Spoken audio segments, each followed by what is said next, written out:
A big hello and a warm welcome to all of you amazing and beautiful people out there. Welcome to my channel. In this particular session, as you can see in the title, we are going to discuss this particular title right now, and then I'm going to move to the masculine and feminine energy and its response to this particular energy.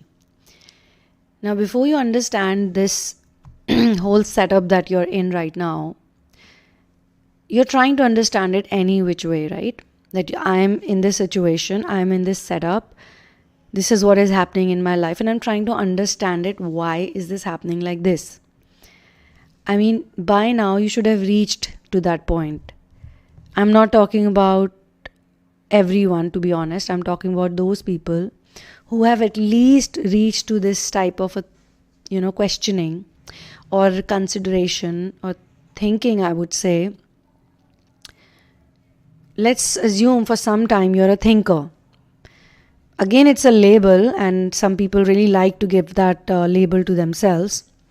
But let's suppose you are a thinker and you're thinking about this question right now. So, being honest, the biggest fear in the twin flame ascension journey is, so you are living in some belief system wherein you are being told constantly that you are going to lose something. And that becomes a major fear in this journey. A lot of people realize that though they are healing this whole equation or situation they are in, maybe with one person, maybe with more, they are constantly fearing that they will lose something, lose out on something. And something very bad is going to happen to them. Something like a mishappening is going to happen to them. And people are living in this constant fear, okay? And this fear is the biggest reason why you feel separation. The whole emotion of separation, it comes from a feeling that something is going to happen to me. What is going to happen to me is the question people ask. What is going to happen to me? In the relationship scenario, most people who are going through separation phase, this is the fear they have. If you are going to attach yourself with someone, if you are going to be attracted to someone intensely, automatically you're going to fear losing them because you are getting attached. Okay? It's not a healthy feeling to be attached to anything. The moment you get attached to something, or an outcome. Say you're not attached to the person, people, anybody involved or yourself. You're a detached person. But the problem is that you're getting attached with the whole result. Something bad is going to happen is an overall theme in this situation. It can happen to anything that I'm doing, anything that I'm being. So this constant fear is a killjoy or a joy kill, whatever you want to call it. So why are we scared? Why are people scared in the twin flame journey? Many people are scared because of the 3D blocks, the karmic entanglements. That the karmic entanglements are more powerful, that they can win, that they can take away something from me that is so precious to me. They can take away my dreams, my hopes, my love, everything, my money, beauty, health, whatever. They can take away my image. Very important thing is image. Why do we quarrel between family members and relatives also? Because we feel scared that these people are going to ruin my image. Sometimes a mother is scared of a child, fearing that this child is going to ruin my image. So I must take some action. I must do something, because that's the fear of the mother. Because the mother is very attached to the image.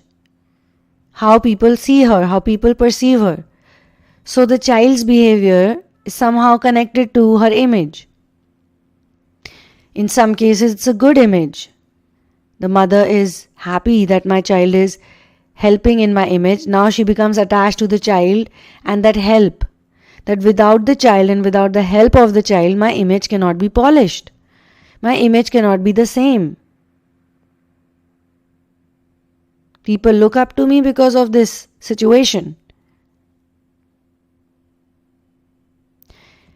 So many divine feminines, they are so attached to the idea of divine masculine, treating them in a certain way, that when it doesn't happen, or when there is some situation going on, they connect it with that and they think that because I don't have my DM around me, because I don't know who my DM is, because my DM is there but disconnected with me, my DM is there but not communicating with me, my DM is there but he's not so present.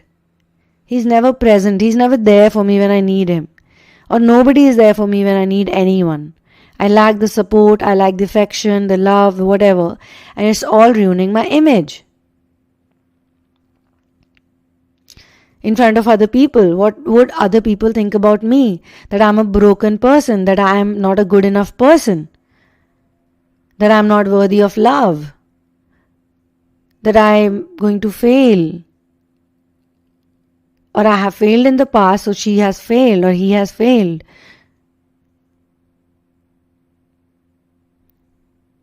Love has a lot to do with image. Why?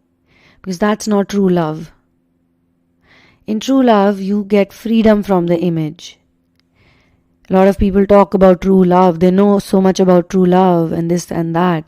Or they want true love. They may have certain conditions for it.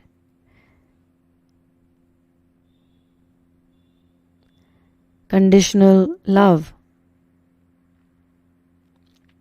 How can they call conditional love true love?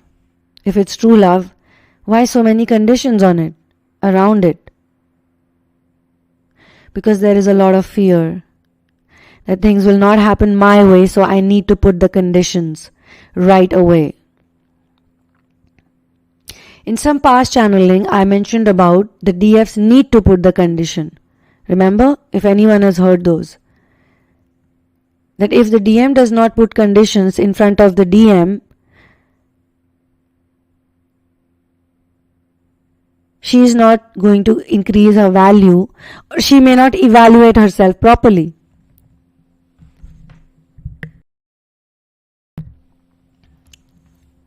So, what should the feminine do then? Should she put conditions or should she not put conditions? First and foremost, she needs to understand that true love does not have conditions. But are you getting true love? So if you are putting conditions on your DM, you got to be very sure that he cannot give me true love. How can he give me true love? How can anyone give me true love? I generate true love from myself, within myself. The true love, the source of true love is within me. And I connect it with the help of source integration. So then this man who is a DM, now DM could be distorted masculine or divine masculine, both. It could also be someone in between.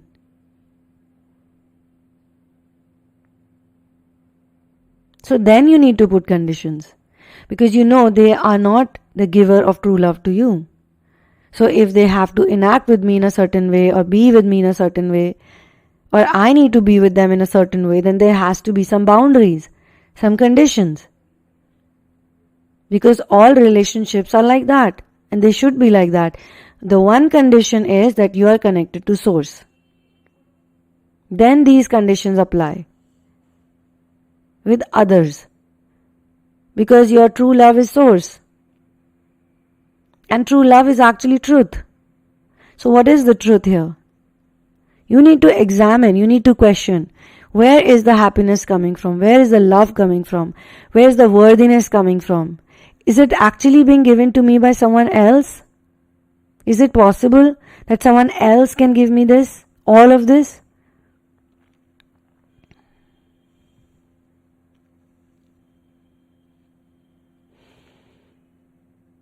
If you actually strongly believe that nothing can go wrong with me, nothing can be wrong, ever, Nothing is wrong. I'm always protected and safe. But then don't put what is the condition of protected and safe. You just know you're safe. And no matter what happens, you're fine. This doesn't mean bad things will never happen. But why get into the problem or the concept of good and bad? Because you're scared about something, about losing someone, someone's love, someone's attention, affection, commitment. And then again the image thing will come. That if I really lose, then you don't have to think like that. Nobody should think like that. But unfortunately, people do go through these emotions where they're lost and lonely and depressed, and they want to fill it up somehow. So they look for it outside. Sometimes they get it for a short period of time. Sometimes it feels like, oh, it's all going so great. But then slowly it begins to fall, because now you are attached with that outcome. It's not even about the person anymore, it's the outcome. You want to grab hold of the outcome. You don't want to let go of it. And in doing so, you make it run away from you further. So what is the worst that is going to happen? Somebody is going to leave you? What will happen then? What is actually going to happen then? Somebody had written a comment on one of my video, and I happened to go through it quite deeply. It said that, oh, why love is so bad, why love is so painful, because when you're in love with someone, you want to be around that person, you want to feel that person's presence, and if it's not there, then it makes you feel so bad. Is that really love? If that's how it makes you feel, so horrible, so empty, so hollow, shallow, hollow, sometimes shallow, sometimes hollow. Why do you have to try so hard, if that's love? Or at least, I'm sure, your definition of love is not equal to what you're feeling or whatever is mentioned in this comment. I'm sure nobody wants to be like that in love. You always imagine love to be a very safe, comfortable, relaxed space where you can rest, where you feel rested. Shouldn't that be love? That's why people say, I'm so happy I got the commitment. Because they are feeling so safe around the commitment. Like, as long as I have the commitment, the person is with me, and finally, at last I got the commitment, or oh wow, I got the commitment. Whatever ways you look at that. Even if for 5 minutes you feel safe, you know what I'm talking about, right? What if I lose it? What if it goes away and never comes back? That's because there is lack of faith and belief that nothing wrong is going to ever happen to me. I am taken care of. I am fine. I can just be. It's okay. So once you or anyone is attached with the source of love within, then they stop looking for it outside. So obviously they are not making any conditions, but when other people come who may not know what love is, then they need to be setting boundaries. But then those boundaries are not being set because of fear, but because it's a natural thing. It's organically happening.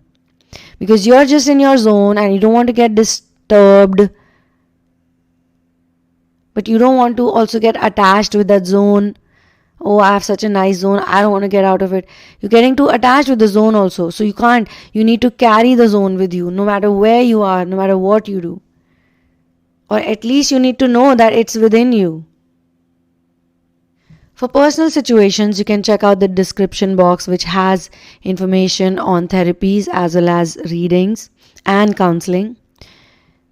You can work on releasing third-party blocks. You can do karmic release, chakra alignment, and the most recent paternal and maternal narcissistic blocks. And you can continue to do your inner work individually using the content of the channel.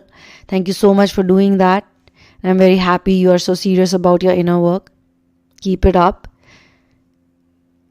I'll see you soon in another one. One love and peace out.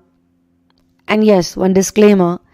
Once you're sure about personal session or therapy, you can write to me at thesunamoon@gmail.com only once you're sure. And kindly do not share your twin flame ascension journey, whatever has happened in the past so far, right away with me, right now with me, unless I ask you to do so. So yeah, one love and peace out, and see you in another one.